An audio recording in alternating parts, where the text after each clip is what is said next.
रहमतुल्लाहि व बरकात। अल्लाह के नाम से शुरू जो बड़ा मेहरबान और निहायत रहम करने वाला है। वेस्ट बंगाल इलेक्शन 2021 अभी आने में 6 महीने से भी ज्यादा वक्त है, लेकिन अभी से ही ममता बनर्जी के लीडर ने मुसलमानों को बीजेपी से डराकर वोट लेने की कोशिश जारी कर दी है।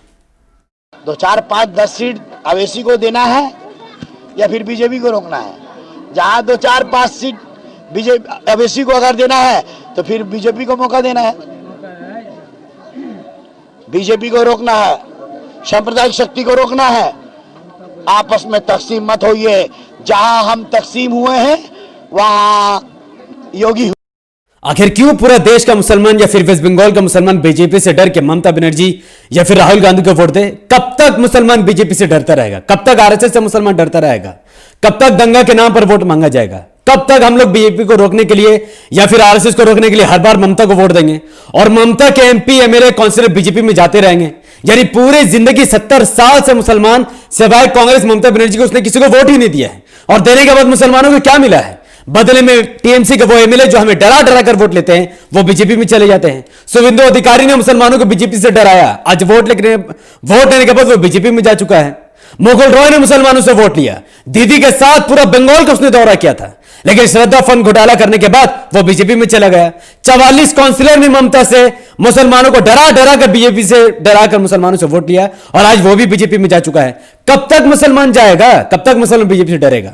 आप जानते हैं ये सब ये क्यों कर रहा है? क्योंकि 10 साल पहले जब पहली बार ममता बनर्जी वेस्ट बंगाल के चीफ मिनिस्टर बनी थी, उस वक्त ममता बनर्जी ने वादा किया था। क्या आप जानते हैं? उसने कहा था कि उर्दू लैंग्वेज को ऑफिशियल कर देंगे। उर्दू लैंग्वेज को ऑफिशियल करने के बाद लोगों को उर्दू ऑनर्स करने के बाद जॉब मिलेगा, मदरसे में पढ़ाने वाले टीचरों को जॉब मिलेगा। लेकिन 10 साल पूरे होने के बावजूद भी ममता बनर्जी ने अब तक उर्दू को ऑफिशियल लैंग्वेज नहीं किया है। क्या ममता बनर्जी भूल गए अपने वादे को, जब उसने कहा था कि मुसलमानों को 17% रिजर्वेशन देगी, जिसकी वजह से मुसलमान पुलिस में भी भर्ती होगा, गवर्नमेंट एम्प्लॉय भी बनेगा और अच्छी सैलरी के साथ अच्छी जिंदगी गुजारेगा। लेकिन 10 साल गुजरने के बाद भी ममता बनर्जी ने मुसलमानों को आरक्षण नहीं दिया। कौन से ममता बनर्जी की हिमायत में बात कर रहा है? यह टीएमसी का छोटा सा काउंसिलर जो बड़ी बड़ी बात असदुद्दीन ओवैसी साहब के खिलाफ बोल रहा है। अगर ममता बनर्जी ने अपने 10 साल में मुसलमान के लिए वादे को पूरा नहीं किया है तो फिर क्या बंगाल के मुसलमान इतने गिरे हुए हैं कि बीजेपी से डर के वापस वो टीएमसी को वोट देगा? कोई मुसलमान बीजेपी से नहीं डरता, कोई मुसलमान आरएसएस की नहीं डरता। अरे हम लोग तो दंगाइयों का पैरों की जूती समझ में रखते हैं, जूती के नीचे रखते हैं मोदी और आरएसएस को। कि किसको मुसलमान से डरा रहा है और कौन सी लॉकडाउन की यह बात कर रहा है? सुनिए। कोरोना का टाइम में ममता, धरोना का टाइम में अवैसी नहीं लेके आ गए, हैदराबाद से चावल लेकर के आए। जरा हम लोग भी हैदराबाद का चावल खाते। पूरे लॉकडाउन 11 महीने तक ममता बनर्जी ने पूरे कलकत्ता में अनाज बांटे। क्या आप जानते हैं कि यह काम मोदी ने भी किया? क्या आप जानते हैं कि यह सब अनाज कहां से आया? नहीं जानते। साल भर आप लोगों की मेहनत, साल भर आप लोगों की कमाई, साबुन सरफ कंघी जो कुछ भी आप लोग दुकान से खरीदते हैं, उसमें से कुछ पैसा सरकार के पास जाता है, आधा पैसा सेंट्रल के पास जाता है, आधा पैसा स्टेट गवर्नमेंट के पास जाता है। ये पैसे बढ़ बढ़कर पूरे देश में हर साल 12 लाख करोड़ का बजट तैयार किया जाता है। स्टेट में 3 लाख करोड़ का बजट पास किया जाता है। इसी बजट के पैसे से एमपी से लेकर एमएलए तक, एमएलए से लेकर काउंसिलर तक अदना से अदना मुलाजिम तक को सैलरी दी जाती है। पुलिस हो, चाहे एमपी हो, चाहे एमएलए हो, या फिर कोई और पोस्ट में काम रहा, कोई गवर्नमेंट एम्प्लॉय हो, उन सबको पैसे, उन सबकी सैलरी, बदन की जर्सी, बदन का ड्रेस, सब कुछ आपके पैसे से दिया जाता है। ममता बनर्जी ने पूरे कलकत्ते में अनाज बंटवाए, मैं एग्री करता हूं, लेकिन यह कोई फ्री फराई का नहीं था जो ये जसीमुद्दीन साहब कह रहे हैं, बल्कि यह आपके पैसे का था। नरेंद्र मोदी ने भी पूरे देश में चावल बंटवाए, लेकिन वो उसके बाप का पैसे का नहीं था, बल्कि वो भारत के उन 130 करोड़ नागरिक का पैसे का था जो हर रोज अपनी मेहनत की कमाई से कुछ ना कुछ पैसा साबुन सरफ कुछ भी खरीदने की वजह से सरकार के पास जाते हैं। तो यह कहना बंद करो कि ममता ने हमें देकर कोई एहसान किया, और यह कहना कि असदुद्दीन ओवैसी ने नहीं किया, यह सरासर झूठ है। आप लोगों को कोई बात मालूम नहीं, इसीलिए आप लोग ताली बजा रहे हैं।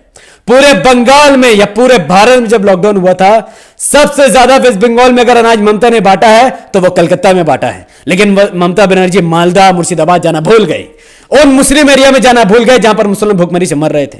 और उस वक्त एआईएमआईएम के बंगाल टीम हर जगह जा कर बंगाल के कोने कोने में अनाज बांट रही थी।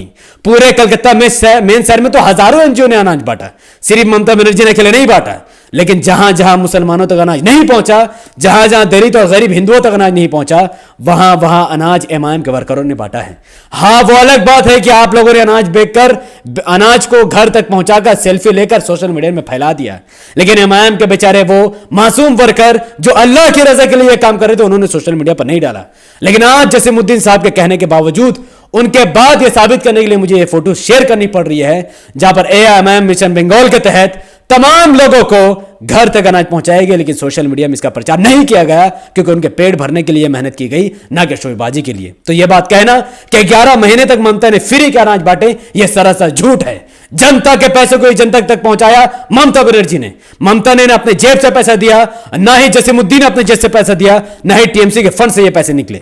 लेकिन वेस्ट बंगाल के वर्करों ने, वेस्ट बंगाल के गरीब मुसलमानों ने जो हजारों घर तक अनाज पहुंचाए, ये कोई सरकार या लोगों के पैसे नहीं थे, बल्कि इनके अपने जेब के पैसे थे। तो आप सबको यह डिसाइड करना है कि बड़ी कुर्बानी किसकी थी। जनता का पैसा जनता तक पहुंचाने वाले ने जो एहसान जता रहा, वो बड़ी कुर्बानी का हकदार है, या फिर जिन लोगों ने अपने जेब से पैसे खर्चा करके सिर्फ अल्लाह की रजा के लिए बिना किसी स्वार्थ के, बिना सोशल मीडिया में डाले हजारों घरों तक अनाज पहुंचा दिया, वो हकदार है जस्टिस के। उसका फैसला आपको कमेंट में डालकर करना है। फिर उसने अरविंद केजरीवाल, एक दुनिया का बेवकूफ इंसान के बारे में जिक्र किया। पहले सुनिए। एक हुए हैं केजरीवाल बना है, जहां हम एक हुए हैं ममता बनर्जी बनी है, जहां हम एक हुए हैं वहां राजस्थान बना। हम मुत्तहिद हो गए तो अरविंद केजरीवाल बन गया, हम मुत्तहिद हुए तो ममता बनर्जी बन गई, हम जो है मुत्तहिद हुए तो झारखंड बन गया। इसको यह भी नहीं पता है कि जिस अरविंद केजरीवाल की यह बड़ाई कर रहा है, वहां पर उस वक्त एमआईएम इलेक्शन लड़ी ही नहीं थी। और क्या उखाड़ लिया अरविंद केजरीवाल ने जीतकर, सीएम बनकर? वहां के लोगों ने दे दिया बीजेपी से डर के अरविंद केजरीवाल को वोट। कांग्रेस भी तो उनके पास ऑप्शन था, लेकिन कांग्रेस को वहां के लोगों ने वोट नहीं दिया। फिर अरविंद केजरीवाल पर भरोसा किया। बदले में क्या मिला? आज से 1 साल पहले दिल्ली में दंगा हुआ, हजारों मुसलमानों के घर जलाए गए, मस्जिद जलाए गई, मजार जलाए गए, लेकिन अरविंद केजरीवाल चादर ओढ़कर सिवाय तमाशबीन बनने के और कोई काम उसने नहीं किया। और आज 1 साल बाद भी हजारों मुसलमानों के घर जले हुए, जाकर देख लो दिल्ली में, फरीदाबाद में, जाफराबाद में लोगों के घर जले हुए हैं। न ममता के एमएलए वहां पहुंचे, ना अरविंद केजरीवाल के एमएलए वहां पहुंचे, ना अरविंद केजरीवाल के एमपी वहां पहुंचे। किसकी बात कर रहा है ये? कौन से अरविंद केजरीवाल की बात कर रहा है? जिसका ताहिर हुसैन, जिस पार्टी का काउंसिलर, जिसका कोई गुनाह ही नहीं था, उसको बीजेपी ने फंसाकर जेल में डाल दिया।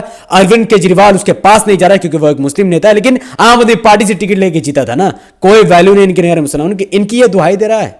और किस ममता बनर्जी की बात कर रहा है ये? किस ममता बनर्जी की बात कर रहा है? जिसने 17% मुसलमानों को आरक्षण नहीं दिया, उसकी बात कर रहा है। जिसने उर्दू लैंग्वेज को ऑफिशियल नहीं करके हजारों मुसलमानों को बेजॉब कर दिया, रोजगार उनका छीन लिया, उसकी बात कर रहा है। जिस ममता बनर्जी को मुसलमानों ने बीजेपी से हटकर वोट दिया, सीपीएम से हटकर वोट दिया, उसके रहते हुए कांकी नारे में दंगा, वो हजारों मुसलमान की घर जला दिया, मस्जिद में बम फोड़े गए, और आज तक अर्जुन सिंह को कोई सजा नहीं हुई, उसकी बात कर रहा है। जिस ममता बनर्जी के रहते हुए मुकुल रॉय, सुवेंदु अधिकारी, कई सारे ममता के लीडर ने श्रद्धा फंड घोटाला कर दिया, हजारों मुसलमानों के पैसे खा गए, वहां पर वो फिर बीजेपी ज्वाइन कर लेते, ममता हाथ में हाथ धरकर बैठे रहती है, उसकी बात कर रहे हैं। किसकी बात कर रहा है?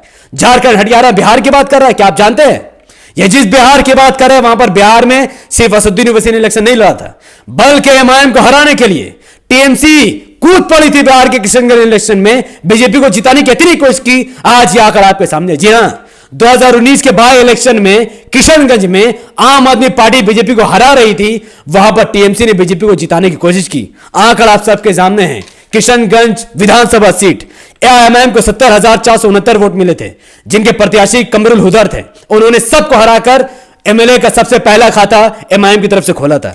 वही बीजेपी को 60,265 वोट मिली थी, लेकिन ममता बनर्जी ने जो अपना प्रत्याशी उठा रहा था, उसने टीएमसी ने 25,000 वोट काट दिए। आप सोचिए, 6,000 वोट काट दिए। अगर 3,000 वोट का हेर फेर और होता तो यहां पर बीजेपी ममता की मेहरबानी से जीत जाती, और 25,000 वोट कांग्रेस ने काटा था। ममता पूरे देश में घुर घुर कर इलेक्शन लड़ती है, लेकिन बंगाल के मुसलमानों को कुछ नहीं बताती है, बंगाल के मुसलमानों को जाहिल बनाकर रखती है। लेकिन जब तक मेरे जैसे लोग जिंदा है, ममता या उसके लीडर बंगाल के मुसलमानों को बेवकूफ नहीं बना सकेंगे। अपनी जान के खेल पर गली गली घुर कर लोगों को बताएंगे कि ममता बनर्जी ने किशनगंज जैसे मजबूत इलाके में, जहां पर इमाम की सबसे ज्यादा पकड़ थी, बीजेपी को हराने के लिए इमाम ने एड़ी चोटी को जोर लगाया, तो ममता के एमएलए ने बीजेपी को जिताने के लिए, वोट काटने के लिए वहां पर कूद पड़ी और इमाम को नुकसान पहुंचाने की कोशिश की। और लेकिन इस बात की चर्चा बंगाल के कहीं पर भी वो नहीं कर रही है। मणिपुर का नाम सुना? नागालैंड में, मणिपुर में, वहां पर भी टीएमसी ने इलेक्शन लड़ी और कांग्रेस को हराने के लिए, बीजेपी को जिताने के लिए पूरा मिशन ही तैयार हो गया। आंकड़ा आप सबके सामने है। ममता बनर्जी ने नागालैंड में अपना सीट उतारा, बीजेपी को 6,01,539 वोट मिले, कांग्रेस को 5,82,056 वोट मिले। मात्र 13,000 वोट से कांग्रेस बीजेपी से हार गई, क्योंकि टीएमसी ने वहां पर अपना कैंडिडेट उतारा था जिसने 23,000 वोट काट दिए।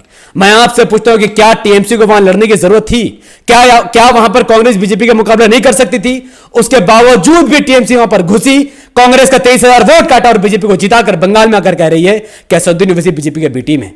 टीएमसी बीजेपी में कोई फर्क नहीं है, दोनों एक दूसरे के हम पल्ला है। ये लोग आपको बेवकूफ बना रहे हैं। अच्छा, यहां पर एक और छोटी सी बात करता हूं कि यह बंदा है कौन? जसीमुद्दीन कौन है जानते हैं आप? ये अदना सा टीएमसी का वर्कर, एक वार्ड का काउंसिलर है, जो असदुद्दीन ओवैसी साहब के बारे में बड़ी बड़ी बात कर रहा है। इसका इतिहास जानते हैं आप? 28 साल तक सीपीएम का कार्यकर्ता रहा है ये, 28 साल तक। और 2015 में ये टीएमसी ज्वाइन होता है, जबकि 2007 में नंदीग्राम में सीपीएम ने हजारों मुसलमानों की जमीन, लाखों मुसलमानों की जमीन छीनने के लिए वहां पर मुसलमानों को जेनोसाइड किया, बम ब्लास्ट करवाए, मुसलमानों का कत्लेआम कराया। 100 से ज्यादा हमारी कौम की मां बहनों के साथ बलात्कार करने वाली सीपीएम जैसी पार्टी का साथ 2015 तक जसीमुद्दीन जैसे काउंसिलर ने दिया, वर्कर ने दिया। फिर 2005 में ये टीएमसी में काउंसिलर का टिकट लेकर जीत जाता है। और जानते हैं ये 2015 से पहले इसने क्या कहा था? इन्होंने कहा था कि मरेंगे तो लाल कपड़े का कफन लेकर मरेंगे। ऐसा बंदा जो इतनी बड़ी बड़ी बातें करता है और सीपीएम का साथ देता है, जबकि मुसलमानों का खून बह रहा था तब भी यह खामोश था, लेकिन कुछ नहीं कर रहा था। और आज टीएमसी में आकर दल बदलू वाला हरकत करके मुसलमानों का लीडर बनने की कोशिश कर रहा है। और उस असदुद्दीन ओवैसी साहब के बारे में बात कर रहा है जिसने हर मुद्दे पर मुसलमानों और दलितों का साथ दिया। CAA के मुद्दा पर उसने मुसलमानों का साथ दिया, एनआरसी के मुद्दे पर बिल फाड़ का पूरे भारत के मुसलमानों को उसने जगह दिया कि संविधान खतरा में, इसीलिए फाड़ दिया मैंने एनआरसी, बाहर निकलो। CAA मैंने फाड़ दिया, बाहर निकलो, एहतजाज करो। यह असदुद्दीन ओवैसी साहब की मेहरबानी थी। यूएपीए जैसे काला कानून जिसके तहत हजारों मुसलमानों को जेल में भरा गया, टीएमसी ने बीजेपी का समर्थन दिया, लेकिन एमआईएम के अकेले लीडर ने कहा कि यूएपीए एक काला कानून है जिसके तहत मुसलमान परेशान होगा। आखिर उनके बात सच हुई। किसके बारे में यह बातें कह रहा है? कश्मीरी मुसलमान पर असदुद्दीन ओवैसी ने अपनी आवाज बुलंद की। ममता बनर्जी ने आर्टिकल 370 पर बीजेपी का साथ दिया है। क्या यह बात जानते हैं आप? नहीं जानते आप। न्याय जैसे मुद्दे पर भी ममता ने बीजेपी का साथ दिया है। आप लोगों को कुछ नहीं पता है, क्योंकि आप लोग सिर्फ ऊपर ऊपर देख रहे हैं। आपके अंदर के इल्म को छीन लिया गया है, क्योंकि ममता ने आपको कमजोर कर दिया है। टीएमसी बीजेपी ने मिलकर आपको कमजोर कर दिया है। टीएमसी खुद आरएसएस की ब्रांच है, कांग्रेस की ब्रांच है। जिसने बाबरी मस्जिद तोड़ा है उसकी ब्रांच है। जब बाबरी मस्जिद टूट रही थी तब कहां थी टीएमसी? पता है आपको? तब बीजेपी के साथ अलायंस में थी। ममता बनर्जी एक मिनिस्टर थी। आपको कुछ नहीं पता है, बस आप लोगों को बेवकूफ बनाया जा रहा है। लेकिन इंशाल्लाह वो वक्त दूर नहीं जब धीरे धीरे टीएमसी का काला चिट्टा खुलेगा। एमआईएम हर उस जगह में इलेक्शन लड़ेगी जहां के मुसलमान और दलित चाहेंगे कि एमआईएम यहां से इलेक्शन लड़े, और एमआईएम किंग मेकर बनकर साबित होगी। इन जैसे लोगों का मुकाला होगा जो 70 साल से कौम को दबा कर रख रहे हैं और बीजेपी से डरा कर वोट रहे हैं। लेकिन इंशाल्लाह एमआईएम डेवलपमेंट का नाम पर इलेक्शन लड़ेगी और जीतेगी, और बंगाल में उर्दू का ऑफिशियल दर्जा देगी। उर्दू ऑनर्स करने वाले स्टूडेंट को जॉब मिलेगा। वो थाना से लेकर एम्प्लॉय तक हर जगह उर्दू के बारे में चर्चा होगी।